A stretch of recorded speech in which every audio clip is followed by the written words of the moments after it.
अकोल्यातील गीतानगर अकोली येथे काल संध्याकाळच्या सुमारास झालेल्या जोरदार पावसामुळे एका कुटुंबावर मोठं संकट ओढवलं आहे। विजय बागडे यांच्या घराचे या पावसामुळे मोठे नुकसान झाले असून प्रशासनाकडून मदतीची अपेक्षा व्यक्त केली जात आहे।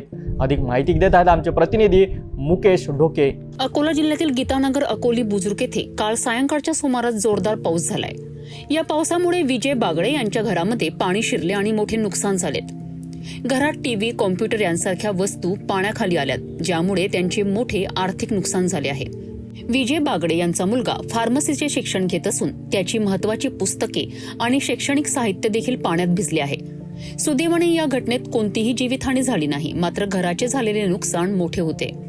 या घटनेनंतर स्थानिक नागरिकांनी तातडीने घटनास्थळी धाव घेतली आणि बागडे कुटुंबियांना धीर दिलाय। आता स्थानिक नागरिक आणि स्वतः विजय बागडे यांनी प्रशासनाकडे मदतीची मागणी केली आहे।